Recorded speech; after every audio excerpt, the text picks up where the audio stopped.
Ladies and gentlemen, we have a great episode for you today. We are going to be looking at some of the head coaching candidates for the Buffalo Bills, and I am going to be telling you names that I want to stay away from like the absolute plague. I'm going to wait and give you some of my personal favorite candidates, maybe for another episode, a pre-recorded video or something along those lines, but we're going to be unpacking that. We're going to be unpacking a bunch of other topics. I know that this is a very sensitive time for Bills Mafia. I'm very excited to hear y'all's thoughts of the tremors that shook the Buffalo Bills world yesterday.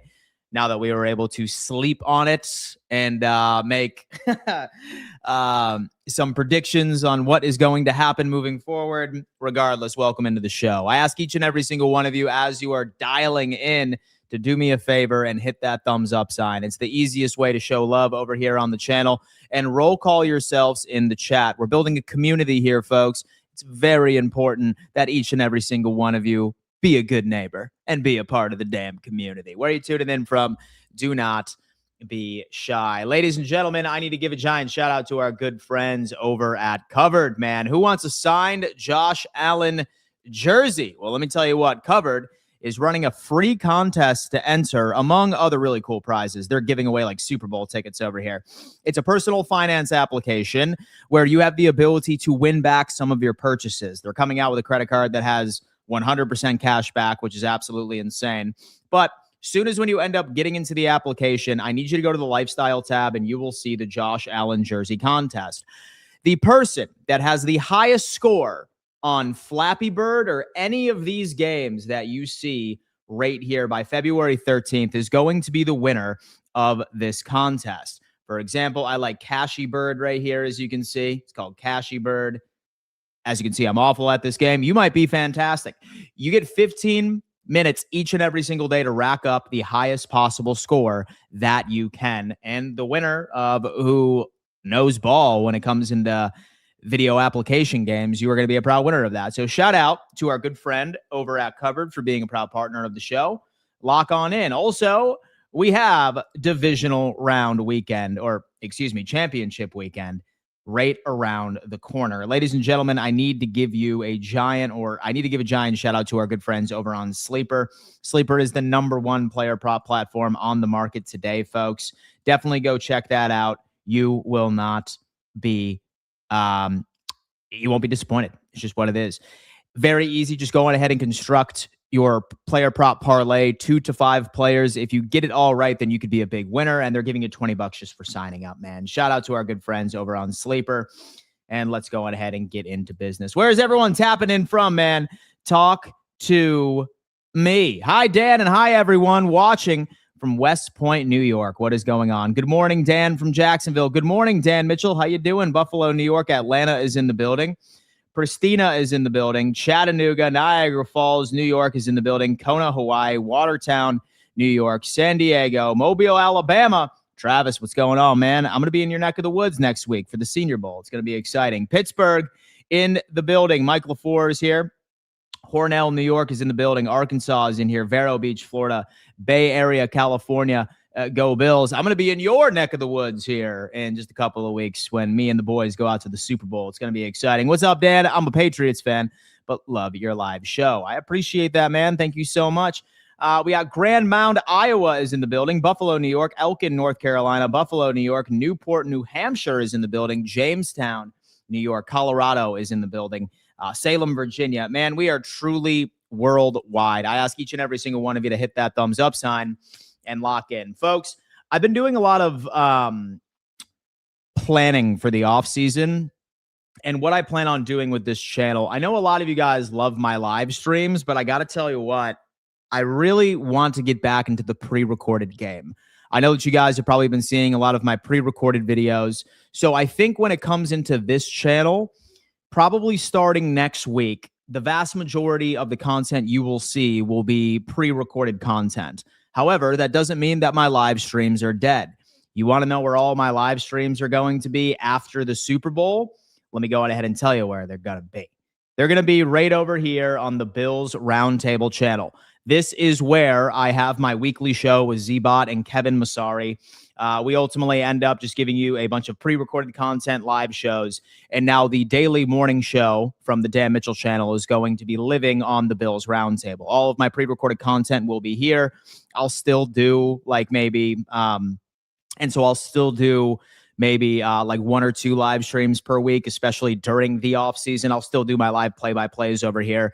But my morning show from now on, starting after the Super Bowl, is going to be living on the Bills Roundtable channel. All right. So make sure that if you haven't already, go on ahead and subscribe to this channel. Link is in description for all of you watching on Facebook. Fortunately, you're going to have to come to YouTube and find it. All right. Bills Roundtable. You'll go on ahead and you'll see this nice little emblem right here. I'm going to go on ahead and just put the link right in the description in case some of you guys don't want to go searching for it in the damn description by itself, but it is now going to live there, man. It is an exciting time. Anyway, I'll tell you what, head coaches. Who should the Buffalo Bills avoid, man? That is the title of this video. And there are several head coaches that I would like to avoid. And surprisingly enough, I think this is going to be triggering for a lot of you because a lot of the names that I have heard quite often, based off of going down a path of memory lane, hell no. You keep Daboll away from me. All right. You keep Joe Brady away from me. Surprisingly enough, I like Joe Brady as an offensive coordinator, but I want the old regime completely out of the building when it comes into the head coaching staff. And then Mike Tomlin, pass. All right. Very redundant when it comes into Sean McDermott. Bill Belichick, pass. Pass on Bill Belichick. So we're going to dive into some of these guys here later. Of course, I'm going to go on ahead and welcome in my buddy Antoine Burton, who is a former defensive tackle for the Denver Broncos and also a diehard Buffalo Bills fan. He's going to be joining me here momentarily so we can unpack a lot of the main topics surrounding this organization. But without that, let's go on ahead and see what everyone is thinking. Lock in, sword, brother Joseph. Beane, redeem yourself. Go get Kyle Shanahan. All right, so I'm going to save this because I just ended up recording a video. And by the way, thank you so much for the super chat. I just recorded the video that I feel like is probably going to piss a lot of you off. But then again, you already know that I'm fearless, right? I am a fearless person, right? I am a fearless critical thinker, right? I will never come on this show and ever give you a take that is disingenuous to who I am as a person. I feel like a lot of people in this industry sacrifice authenticity so that they can get mass appeal or that they can side with the masses of where everyone believes the organization should be going. So all I'm going to say is the video that I release on this channel at 12, okay? Keep an open mind. Keep an open mind of what I'm about to put out because this Brandon Beane saga, this Sean McDermott saga, I've identified as wildly hypocritical. And yes, you're damn right. I believe that Brandon Beane was the right choice to keep, if anything. So is what it is. We're going to have a conversation about that a bit later. Dan, I'm telling you right now, if Daboll is the head coach, I will be sticking to college football next year. Sorry, I am not sorry. I can tell you this. And so I can tell you this. It's going to be rough covering this team if Brian Daboll is the head coach. It's going to be exceptionally rough. I know that people look back fondly of what he was able to do with Josh Allen during his developmental years.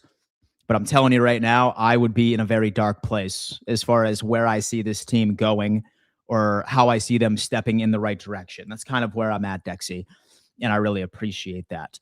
We got Levi is in the building. I don't get the Bill Belichick hate. He beat us for years, and it's payback against New England. Bring in the evil empire. So I feel like when you ultimately end up looking at a head coaching candidate, I feel like you need to bring in who is somebody largely the opposite of who you already had.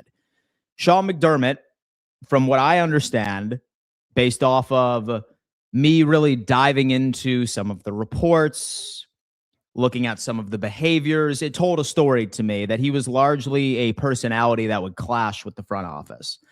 I feel like Bill Belichick would do the same. That's why I prefer younger, okay? And somebody that is really just there to build and coach the team based off of the roster that was given to him. That's just kind of how it looks out. Spidey Mun's coming in. Is your video going to explain why you think keeping Beane was the right choice? Yes. I'm going to dive into it, baby. I'm going to dive into it. And and a lot of people will be upset with me. But if you watch the whole thing, you're going to get exactly where I'm coming from. Miami interviewed Joe Brady recently. Go ahead and take him. Squeezely W is in the building. Interesting, man. Dan, firing Brandon Beane would bring me more joy than going to the Super Bowl at this point. Snow Tokyo is in the building. Okay, so I want to save this for the video. And again, I know a lot of us are very emotional about this, right? Because, I mean, hey, it's Coach, man. We love Coach. But that's a lie. We do not love Coach. In fact, I challenge each and every single one of you. I want you to take a step back and really think critically about this, okay? Step back and ask yourself, how many times in the past 5 years have I tweeted, left a comment, or brought up in day-to-day conversation that the Buffalo Bills need to fire Sean McDermott? I feel like the vast majority of you, bare minimum 5. Bare minimum 5, bare minimum 6. All up until this year, when Brandon Beane shifted over to being public enemy number 1. And I also want us to look at it from this perspective. And I'm going to unpack a lot of this on the video today. I'm just giving you a preview of where my thoughts are in this overall situation. Right now, I'm going to start off with an example. Do we really think that Curtis Samuel was a Brandon Beane need? Was Curtis Samuel a guy that Brandon Beane looked at his numbers, looked at him as a wide receiver, and said, hell yeah, that's my guy. That's my dude? Probably not, right? Because when you end up taking a step back and you look at the entire picture, you will notice that there's a guy on this team or coaching staff named Joe Brady, who coincidentally had a Curtis Samuel on his team in Carolina, who had a wonderful year. So more than likely, right, folks, that roster move by itself was largely influenced by Joe Brady going up to the table and saying, Brandon, I need this guy on my team. Okay? Let's go ahead and get into other examples that go into it.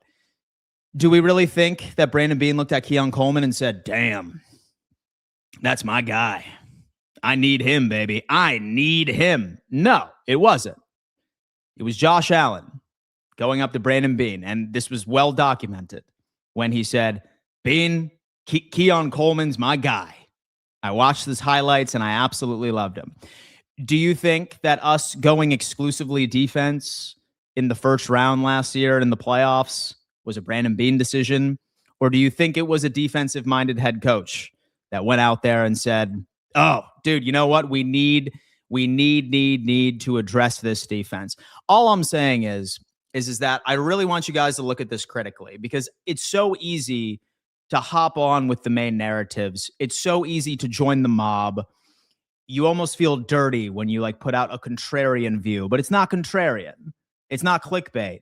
It's not rage bait. It's not just saying things because you think that it's going to get engagement. It's you truly looking at it and saying, how am I going to look at this situation and say, Sean McDermott had zero say on roster moves? So do we think that bringing Jordan Phillips back 1,000,000 times was a Brandon Beane move? Or do we think it was Sean McDermott saying, bring back my guy, bring back somebody that's familiar with this team, right? And do we think that it was, hey, Beane is going to go on ahead and draft Kyer Elam in the first round, although that draft class has 4 or 5 great contributors on this team in general? Was that truly Brandon Beane, or was that Sean McDermott saying, look, I need a CB2. I need a CB2 during the first round? We often forget that Sean McDermott was hired before Brandon Beane. And I think a lot of what we're just not willing to accept is that we are in this false reality believing that Brandon Beane had 100% exclusive control of each and every single roster move. That is just asinine. It is complete asinine. Now, I want to maintain my position here, okay? I don't believe that anybody, I think McDermott should have had another shot. I think Brandon Beane should have had another shot. But if you were to put a gun to my head and say, Dan Mitchell, somebody has to be fired, who is it going to be? Sean McDermott was my choice. It's how it is. It's how it is. It's unfair. It's where we're at. But this whole false notion that people think that like Beane was just like this dictator that made all of the roster moves and roster decisions it's not checking out. It's not clocking. You know what I mean? That's kind of my thought. That's my thought process when it looks into it. Let's see. Michael B is coming in. You showed up in my Reels algorithm, and I've been following ever since. I enjoy your coverage. Go Bills. Michael, I appreciate that, man. Thank you. I can promise you, I will give you nothing but my wholehearted takes that I genuinely believe in. I genuinely believe in, my friend. I will never be here to please you, okay? I will never be here to lie to you, folks. That much I can promise you. I will never lie to you, all right? Max is coming in. People forget that McDermott is part of the draft process. For sure. And look, I'm not saying he's a bad coach. And so I think he did well. I think a lot of what was wrong with the Buffalo Bills had a lot to do with the fact that we just hit an injury bug at the worst possible time, and we had lack of player execution. Largely what it is. It is a much larger piece of the pie than people are willing to admit. It's how it is. Henry's coming in the building with a $20 super chat, and I appreciate that, my friend. I would love Clint Kubiak. I think he'd be a wonderful fit and young offensive mind that would allow Josh consistent play calling. Thoughts? He's certainly my personal favorite. Certainly my personal favorite candidate to come on in. And then I also have a couple of other guys that I think that you guys might be interested in. That's just kind of what it is right now. We're gonna have to see. Can tell you right now that McDermott wanted Waddle. I don't think you can confirm that at all. I do not think that you can confirm that. I think that you could say that he wanted Jacoby Myers, but at the end of the day, what I think went down was this. McDermott and Brandon Beane had a pretty good relationship where McDermott was calling a lot of the shots at who he wanted on this team based off of a roster perspective. But then after a while, Brandon Beane, he started to rebel against him this year because he was getting sick of not having as much control over, okay, let me do my job, and how about you do yours? I feel that Sean McDermott and his specific coaching staff dictated almost all of the decisions. And I feel like Brandon Beane felt like he wasn't able to effectively do his job. And again, none of us are right here. That's the beauty about everything. That's why I always get entertained when I see people arguing amongst themselves on the internet saying, you don't know what you're talking about. You're an idiot. First off, it's not the case. Sports analysis is largely subjective because we don't have the answers. Nobody's in the front office right now. All we can do is look at things from a critical scope and follow the money, right? Like follow exactly like, okay, like, is it crazy to believe that after 7 straight years of a head coach that is largely a controlling type guy that is very much set in his ways, that has been documented of having a lot of relationships get completely ruined based off of previous coaches under him?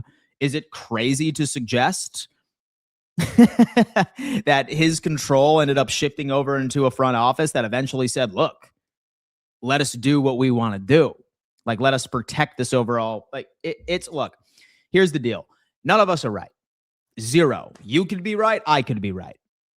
And we're not going to know exactly who had the control, who was the puppet master at the end of the day. But one thing that is correct is that everybody that's all of a sudden pretending that Sean McDermott was the victim and like he was the greatest coach ever to do it, all of you, bare minimum for the past 5 years, have at least teased the fact that Sean McDermott should have been fired like 10 times. It's just what it is. I find it wildly hypocritical. I really do. But it's okay. It's okay. We are emotional, and justly so, and rightfully so, but everything will be okay. Michael is coming in. When we finally choose a head coach, isn't it the choice of his OC and DC that matters more? Yeah. Mm-hmm. And plus, for people that are upset that Beane ultimately ended up getting promoted as well, that should also give you a sign that more than likely he's going to be giving GM duties to somebody else, where he is just going to take over as the president of football operations. This has happened quite a bit in the league, and very rarely do you see a guy maintain both of those responsibilities. I think Brandon Beane largely is going to handle this free agency period, and I think that he's going to handle the draft, and then afterwards I think he's going to pass it along to one of his assistant general managers. I think that that's just kind of like what we're talking about, right? I think that's just kind of what it is. You want Kyle, yikes, he's worse in the playoffs than Swan. I want Kyle Shanahan is what you're talking about? So are we talking about Kyle Shanahan? Who are we talking about here? Let me see. I know we're looking for a coach over wide receiver 1 right now, but how do you feel about Michael Wilson for the Cardinals? He really stepped up for Harrison Jr. being out half of the season. I think he's a cheap 2. So say that you guys have been rocking with me for the vast majority of the season. You know that I was not allowing the lack of wide receiver 1 to be an excuse for this team. I thought that we had everything that we needed. Now that we're in the offseason, I do want a wide receiver 1. Not because I think that it is the Achilles heel that is going to drastically improve an offense that was already 4th in the NFL in points, but because I want to add a cherry on top. And in my eyes, a Michael Wilson is not enough to put a cherry on top of what I believe this offense can be in 2026. I'm going to need a Jalen Waddle. I'm going to need a big old swing for a potential Justin Jefferson trade. I'm not holding my breath. I don't think that it's going to happen, but I need a move like that.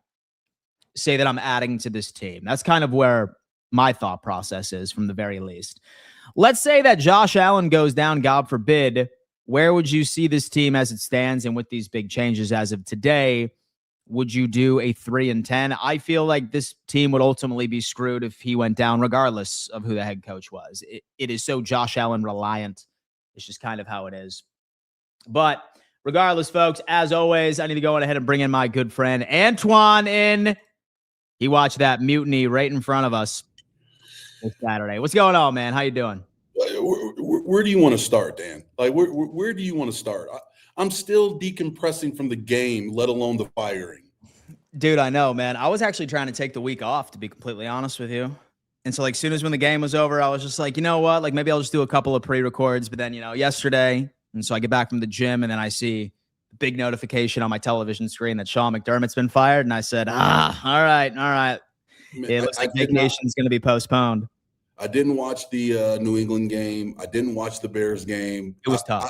I was still literally decompressing last night for the national championship. I still was kind of in a daze. Didn't really watch it. Kind of watched the second half. So yeah, you tell me where you want to start, Dan. So I feel like we should start off with the game, right? We'll probably end up like just spending, I don't know, about 5 to 10 minutes on this one, and then just transition over into whether or not that letting go of like Sean was the good move.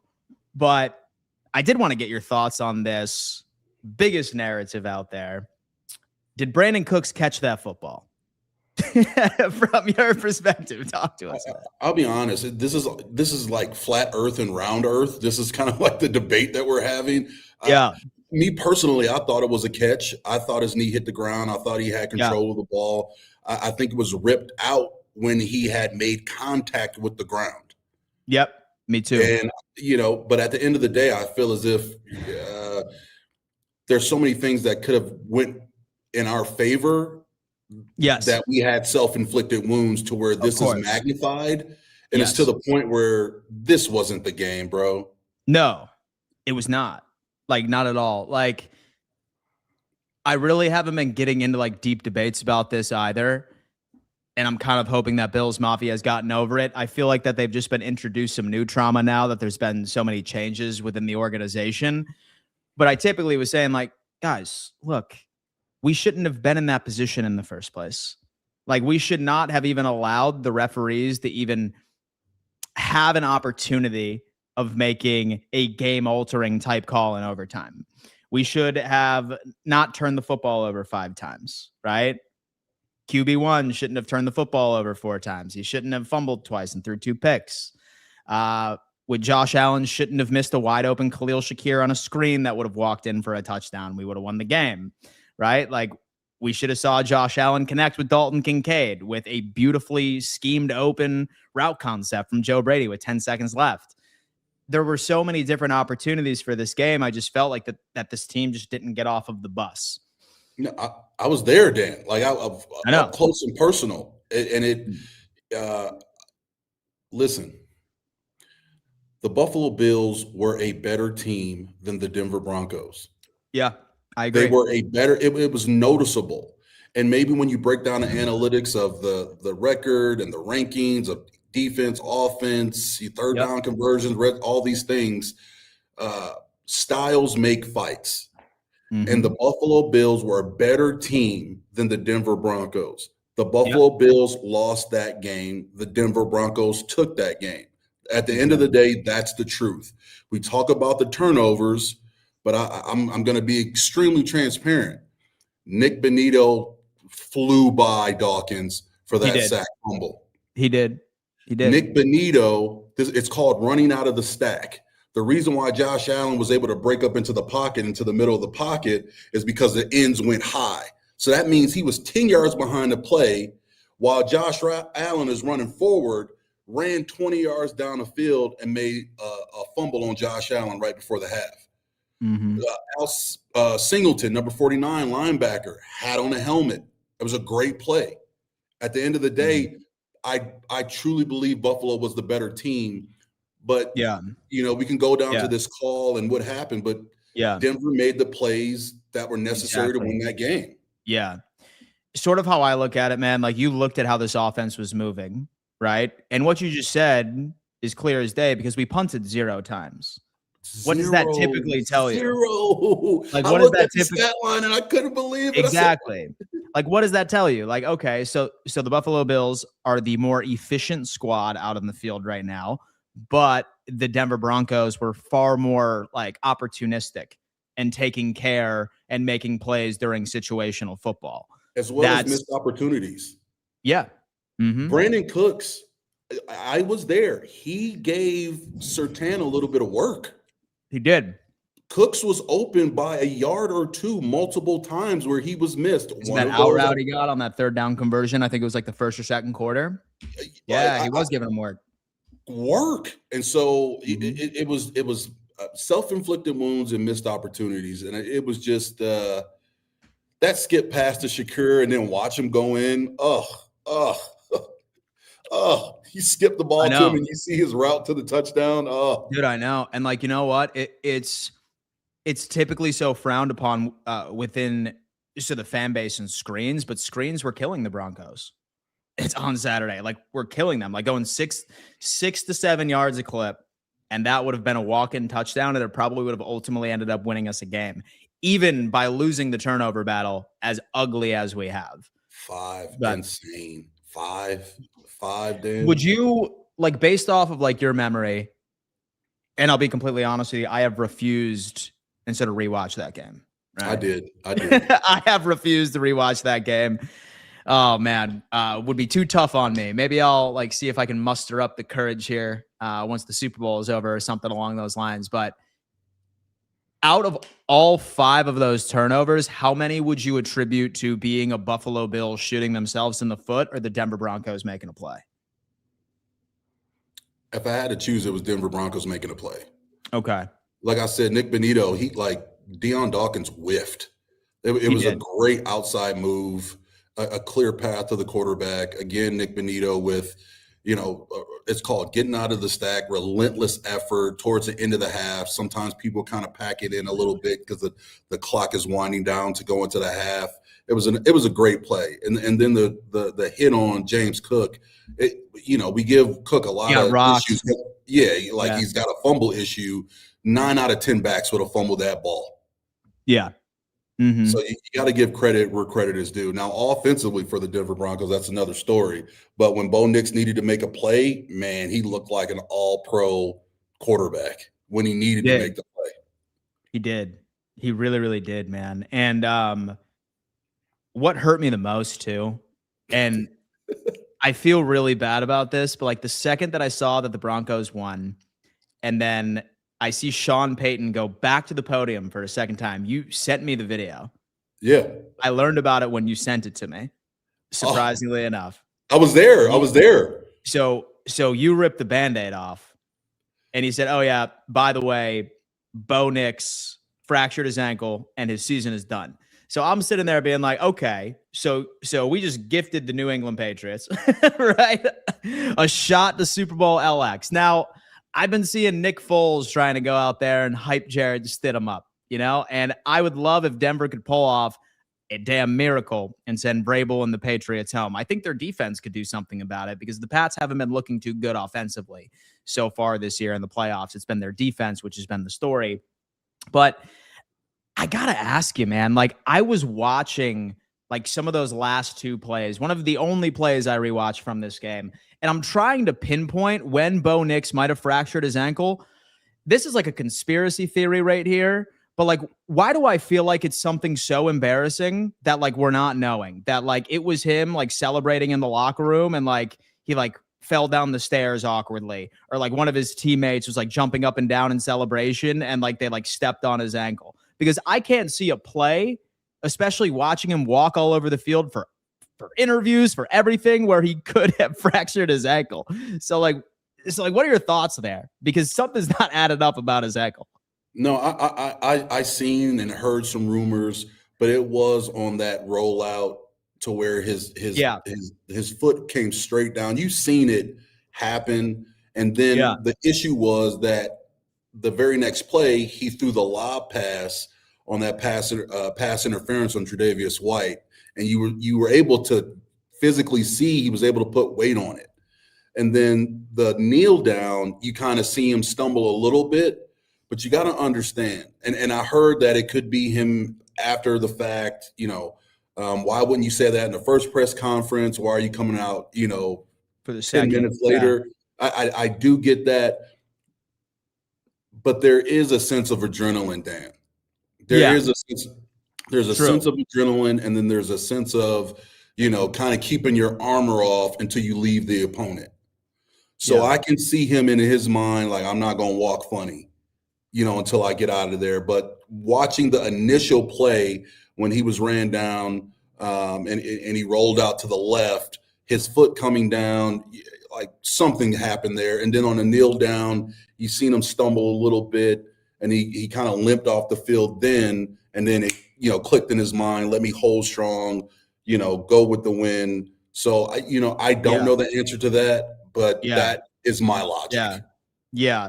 It sort of gave me those vibes of like that, like one playoff game in San Francisco a couple of years ago, like where I'm pretty sure it was Dre Greenlaw, where like he was like celebrating on the sideline and like he tore his ACL or something. I'm like, wow, okay. He wasn't even celebrating. He was going out for the first series of defense. Yeah. And didn't make it to the hash. Yeah. Yeah. He was just, dude, right before the game even began. But I mean, hell, man, shoot us straight. You trust Sean Payton and so to where like he could give Stidham an opportunity of taking down the Pats at home? It's not a huge drop off. He's the highest paid backup quarterback in the league at $8 million a year for a reason. I didn't know that. Oh yeah, he's drafted in the 4th round by the New England Patriots. So there's some kind of synergy there with the Pats and the Broncos. But Stidham, he started 4 games. He's not a bad quarterback. He can start for maybe 4 to 6 teams. It'll look a little different, and he's not a rookie by any stretch of the imagination. It's not this huge drop off. It's just having that information after an overtime win, and then to have that letdown, somebody to burst your bubble right at the end. But Stidham is a younger version of Nick Foles. Yeah. You heard it. You heard it here first. It's not this huge, because at the end of the day, Bo Nix, he made the plays that needed to be made, but you can visibly see he's still maturing, developing, and I think Stidham is actually a little more polished at the QB position. So to be able to win that game at home, listen, Dan, the Denver Broncos' identity is not their offense by any stretch of the imagination. Clear as day. Clear as day. So, their identity is the defense. So the quarterback position is not as important. Quite honestly, through the media, the height of the game, Bo Nix's name is just a little more sexier. That's all. Yeah. All right. It's definitely going to be an interesting matchup. because while the New England Patriots, once getting Milton Williams back, very good run defense, a lot better than what they saw in Buffalo last week. Mm-hmm. And for some reason, man, like I also thought that Denver really wasn't taking advantage of the run game, and that run defense was like the second week in a row where like I didn't think that they did enough. But that's Sean Payton. That's Sean Payton as a pass first. He just, yeah. Like I just don't think that like he trusted RJ Harvey so to take like those J.K. Dobbins type carries. I thought that I heard that he might be available for championship weekend as Dobbins. That's what it's looking like. Yeah. I do think he's going to. So maybe that'll change the trajectory a little bit on the identity of the run and having the issue with Stidham is he hasn't thrown a pass all year in an active game. And now he's called to action, in the AFC Championship. That's the one, that's just logic. But, I suppose there's a lack of tape advantage at least. Right. There is. I do think you have to prepare slightly different because he isn't as mobile. And quite honest, again, he hasn't thrown the ball in a while. But I believe he's more accurate than Bo Nix as it sits and what I've seen on film of him. But again, he's been, in the pantry for 2 years, it seems like. Yeah. Yeah, man. Where you got to check the expiration date. Always. Well, I'll tell you what, guys. The season in Buffalo is over, and this offseason looks a hell of a lot different, right? I will say that I'm trying to look at it from a glass half full approach. At least Antoine and I have more to discuss for the next couple of weeks, and there's really no dead period, right? Mm-hmm. Normally, you have a nice little break right before free agency rather than just pulling topics out of your ass. Now the big thing is Sean McDermott, head coach for this team for 9 years, is out. All right. And we've been hearing a bunch of different theories about what happened, whether or not that it was deserved. What was your instant reaction when you saw that this news cross your television screen? That Sean McDermott, after 9 years, he's looking for a job. Talk to me. I was like every other Bills fan. I was flabbergasted and shocked. But I was not shocked because of Sean McDermott being fired. I was shocked that it wasn't a clean sweep. Yeah. Mm-hmm. The way that it all broke down, to retain Beane and then promote him within the organization, that is what shocked me the most. Yeah. Because ultimately I do understand. And, the NFL is a, $16, $17 billion business. At the end of the day, people fail to realize it's a company. And not only is it a company, it's a copycat league. So when you see guys like Mike Tomlin resigning, John Harbaugh moving on. That was a big trigger, I believe. Yes. That Harbaugh and Tomlin were safe, I still think McDermott would have a job. It's a trend. It's a copycat league. Yeah. And, I believe that everyone wants that, that next Ben Johnson. That next McVay, that next LaFleur, that next Shanahan, because at the end of the day, I'm a defensive player. I love defense, but it's an offensive league. And so, I don't know what they're going to do next. And I don't want to get too far ahead of myself because I'm still processing. Yeah. I'm still because it's like, a movie or something like, we're going to find out, who is Kaiser Sose. I'm still trying to let it all, kind of develop. But I played in the league. I understand it's a dog-eat-dog world. Mm-hmm. You do have to get over that hump eventually. Exactly. It's been 9 years, right? 9 years. And so I made a video this morning. And so it's going to release at noon. It's definitely a contrarian take because it's pretty clear that the vast majority of Bills Mafia would have preferred that Brandon Beane would have been gone opposed to Sean McDermott. I find myself on the opposite end of the aisle, to be completely honest with you. I would have been fine with both of them having one more year because I think a lot of what the issue was with Buffalo this year was a lot of injuries in key positions. And then I also think a lot of player personnel lack of execution in important moments. I would have been fine if both of them did. But my thought on Brandon Beane being retained kind of has me from this perspective. I feel like people aren't or are pretending that Sean McDermott had zero say in what this roster looked like, right? I feel like people have this false notion that everything was only Brandon Beane as far as of who was drafted, of who was created in about free agency. My best example is Curtis Samuel, right? Like you hear a lot of Bills fans saying, oh, Beane, he signed like Curtis to like this crazy contract, like he's on this team. And I say, okay, so you think that Brandon Beane really went into free agency, didn't talk to any of the coaches and just said, yeah, Curtis Samuel, it's my guy. All right. No, it was likely because Joe Brady had him in his first year as an offensive coordinator over in Carolina. He had a great season with Joe Brady. And we heard Joe Brady say, dude, I need this guy on my team right now. Make it happen. Stephon Diggs ended up forcing his way out of the organization right before his brand new contract even hit the books.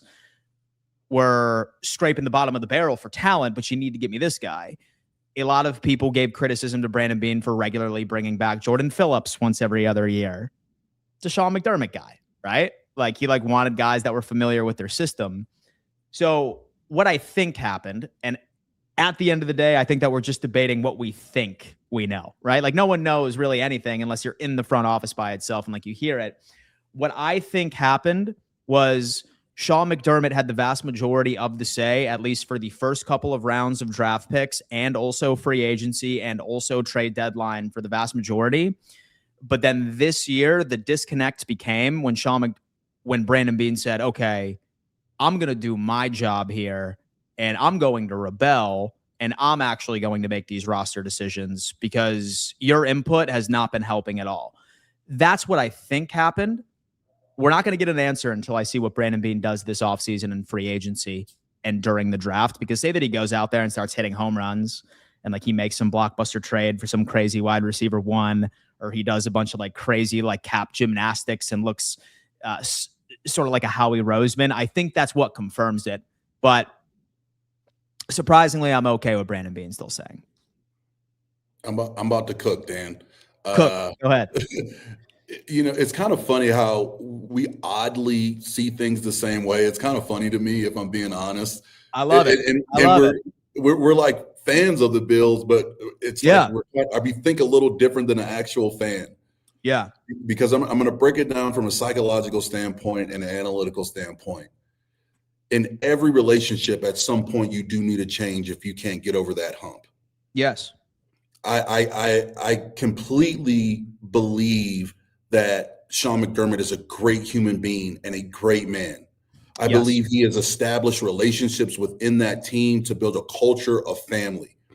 I believe he turned that organization around with that culture and family.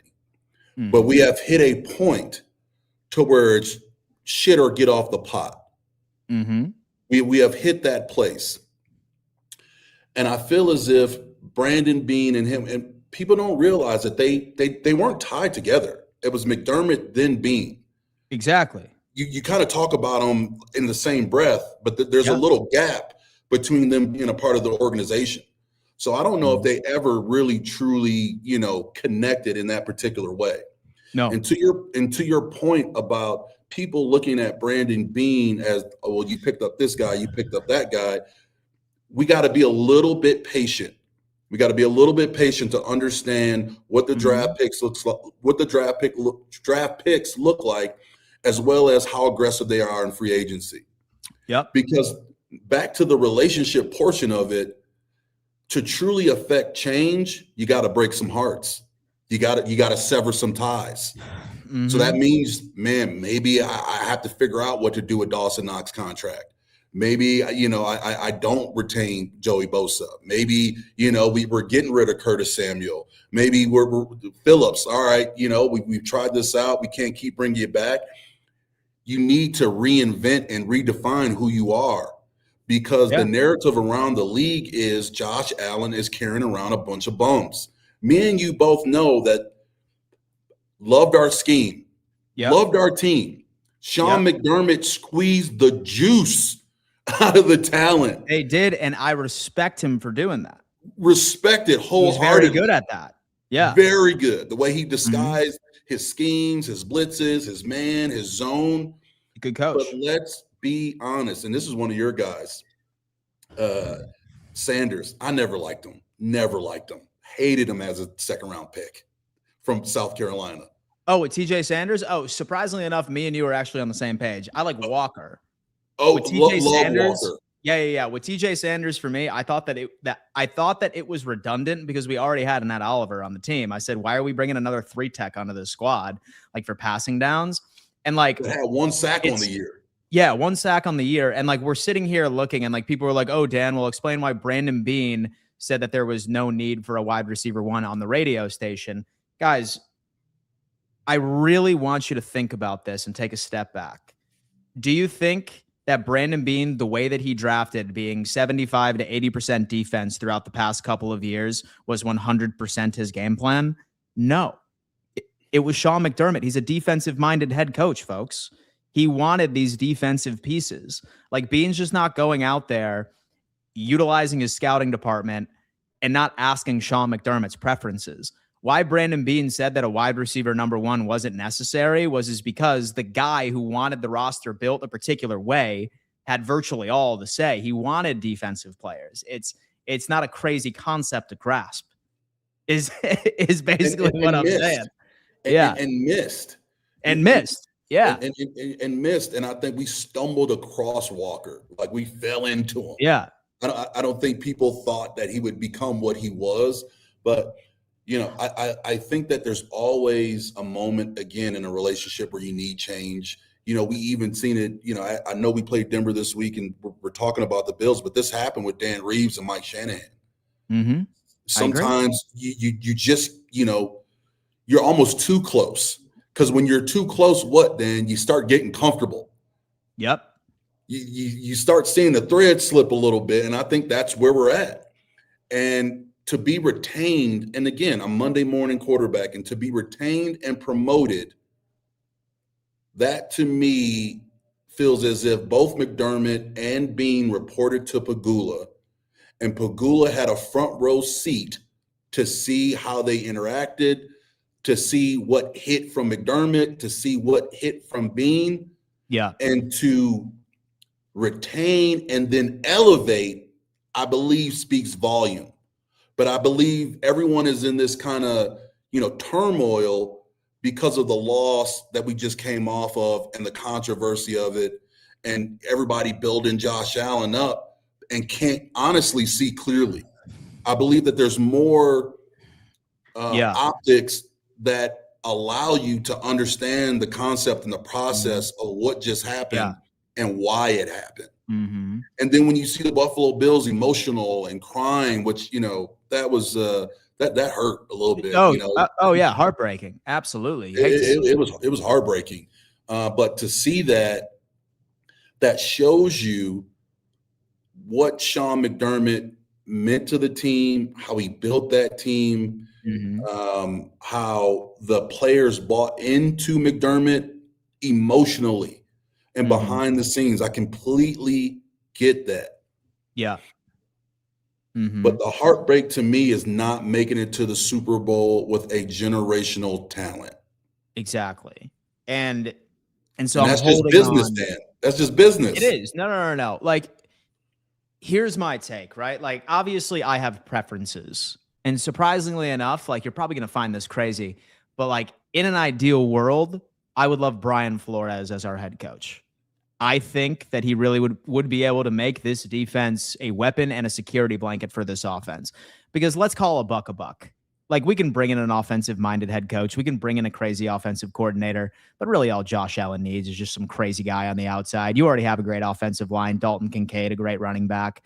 Like, you're going to be able to get paid as long as Josh just has one more threat off to the outside or one more guy in the receiving room. Maybe we bring in Mike McDaniel as your OC, what have you.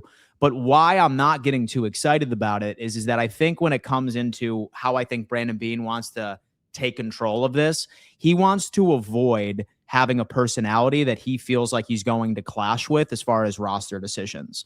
I think he's going to trend toward bringing in a younger guy that is just going to obviously provide his insight, but Brandon Beane is actually the one with the final say of who is targeted in free agency, who is actually drafted.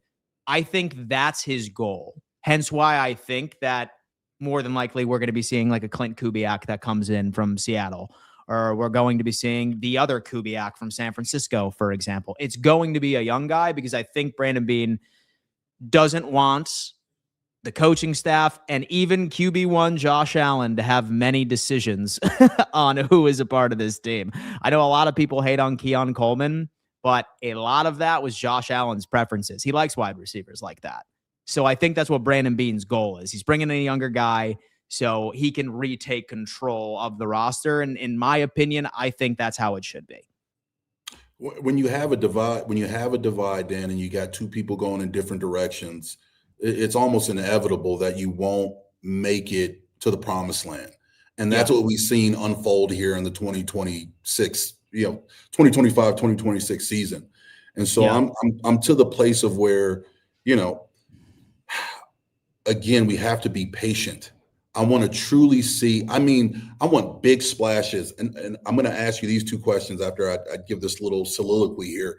I want big splashes. I need any disgruntled wide receiver, whether it be Justin Jefferson, AJ Brown, potentially Marvin Harrison Jr. I don't know about Ayuk. He's been a little weird. That's a little weird. I don't know where that's going. But Pierce from the Colts. And so I'm fine with drama, but I also don't want it to where like he refuses to report and he's filming himself drive by your home team stadium. You know what I mean? That got a little weird. That got a little weird. It did. So when we look at the defensive side, I like Rousseau, but I think you need someone on the other side of him better than what he is. Yeah. I think we need to figure out Milano, love you, but I think it's time for change there. Yeah, I agree. Tre'Davious White, the tread is ran on the tires. You gave us your absolute all this past season, and I didn't think he had it in him, but it's time to move on. Christian Benford, love him. Bishop, future Pro Bowler. So we have little pieces on the defense, and we always have to kind of like out-scheme the other team to make us a bend but not break defense.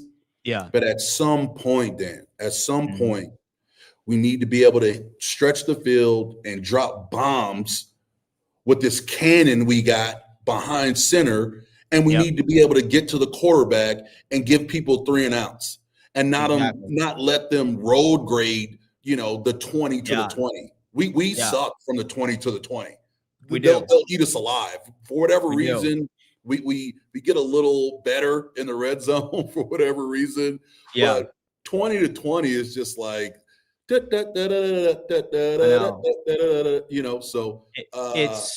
it's definitely something, and that I'm interested to see what they ultimately end up improving. But like, here's the question for you. A lot of Bills Mafia wants an offensive-minded head coach to come in. Are you all right, let's bring in an offensive-minded head coach? And so you played defense in the NFL. So I'm curious to hear where you're coming from. So do you bring in yet another defensive-minded head coach and just make sure you hit a home run with the OC pick, or do we need to bring in an offensive mind as a head coach? Thoughts? I almost wanted to get yours first because I think I'm about to blow your mind, and I've been in a ton of group chats, and when I say this, you maybe you'll side eye me, maybe we'll actually disagree. Yeah. But I think Joe Brady is a great OC. And I think he was able to do great things with what he had in the cupboard. Mm-hmm. But if he were to move on, there would be no love lost. And for me, you and I are on the same page. For me, I think I think we need to elevate, but have a hybrid of personality, because Sean McDermott is basically the polar opposite of Mike Tomlin. Yep. Defensive coach, guys love him, but he's not vocal, doesn't have a personality. Yeah. I truly believe we need I'm about to really break this down. I truly believe, because what I'm going to say, I truly believe that we need personality at the head coaching position, because Josh Allen is a kind of ho-hum kind of a guy. Not he's funny, he's witty, but he's not like an out front personality. He's not. And we need to bring a little bit of pressure off the personality, because at the end of the day, it's football, it's real, but it is entertainment. That's how you make the big bucks. So for me, I think we need a hybrid at the coaching position, and you also have to be able to fit in within the fabric of Buffalo and who they are. So my pick. Ooh, talk to me. I believe Rex Ryan, head coach, Mike McDaniels, OC. A reunion of Rex?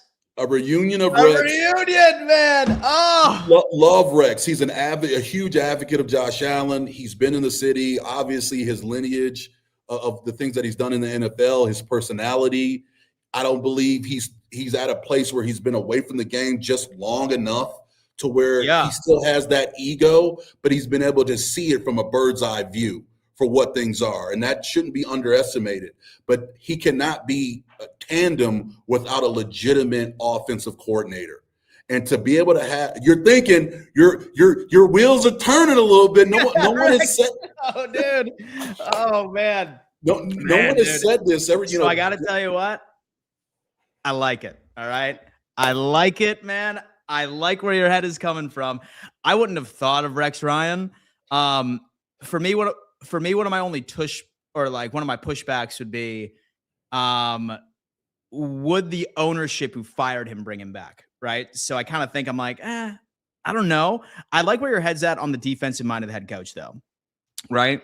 Because here's my thing about the defense. Sean McDermott had a style of defense that he liked to run that was more of like a speedy / athletic defensive front. He hated like your traditional like one tech or nose tackle, like a big body dude that's just eating up the run, right? And like he hated like those downhill, very strong linebackers.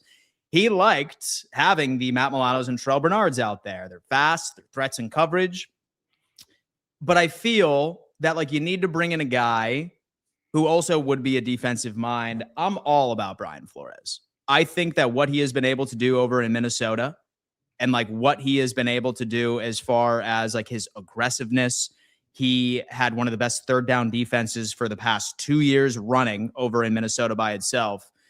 You actually turn this Buffalo Bills defense into an insurance policy for this offense. An insurance policy where like you don't need to worry about, oh my God, we're going into the playoffs.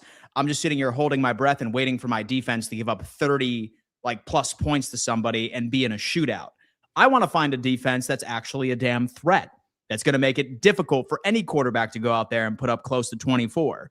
Flores can do it with some of the key pieces we already have, plus some free agency moves here and there. Then you bring in Mike McDaniel as your offensive coordinator. He's great with run fits.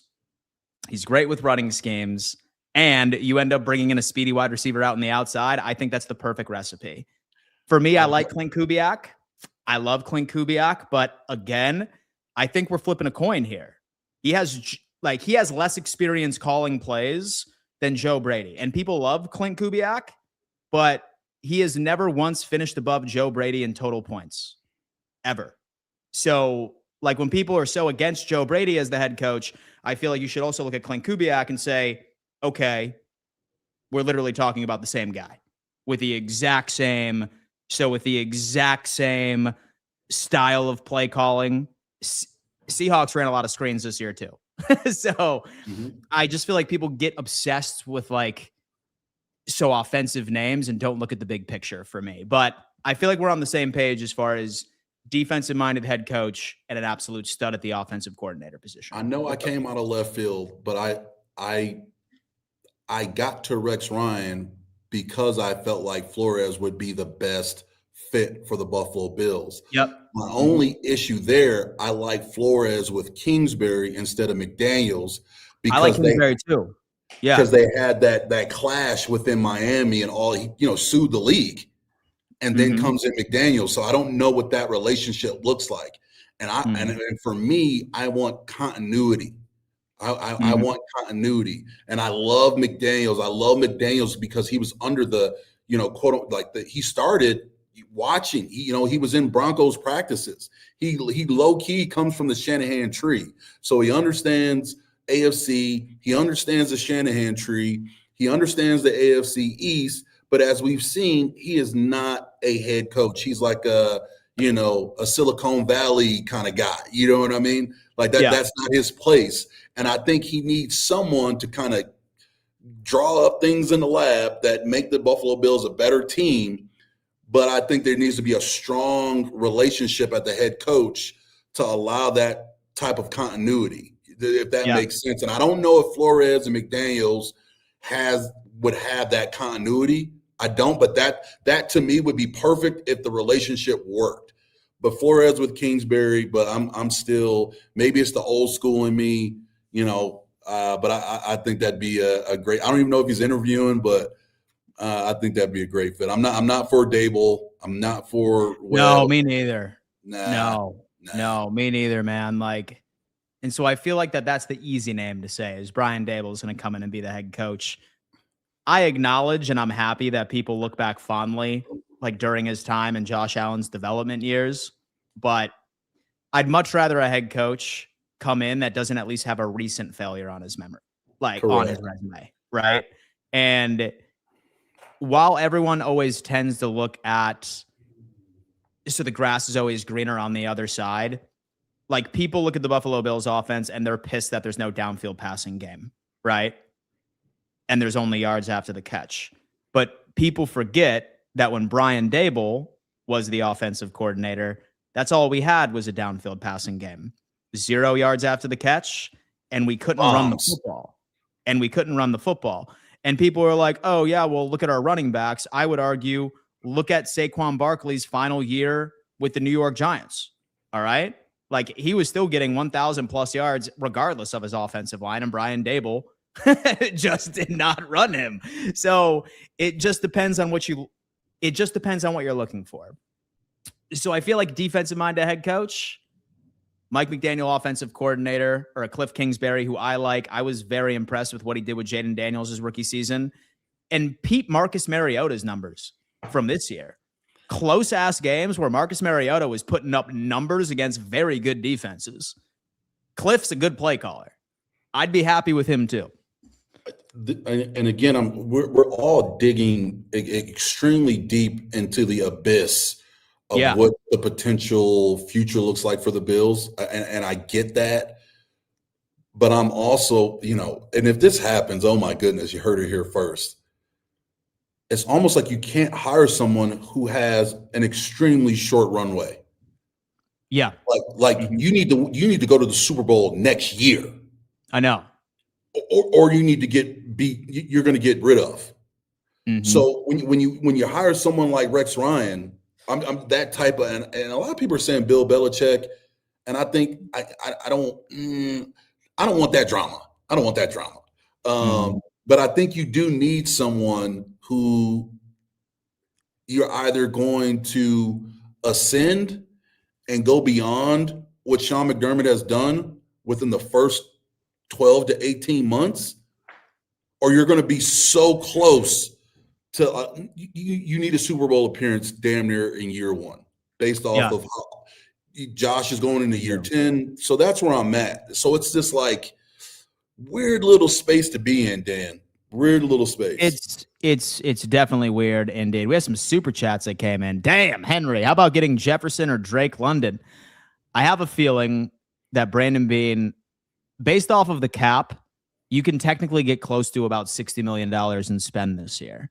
So I do think that we are going to end up making a pretty earth-shattering type move at the wide receiver position this offseason. I can't tell you what name it's going to be.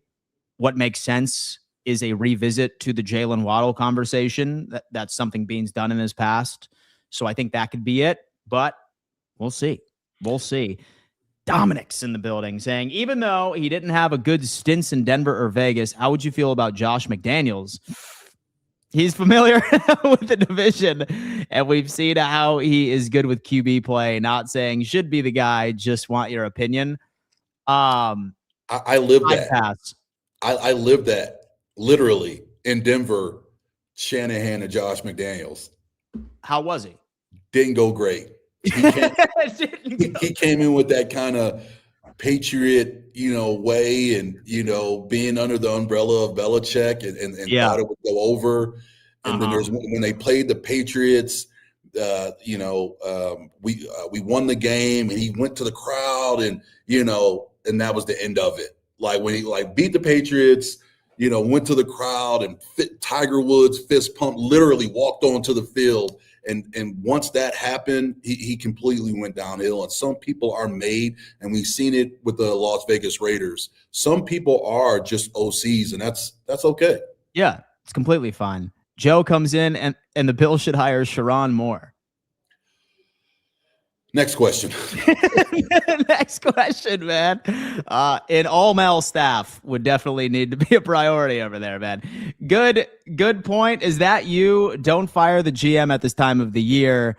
That would scuttle the free agency process for the entire year and draft prep. Thoughts?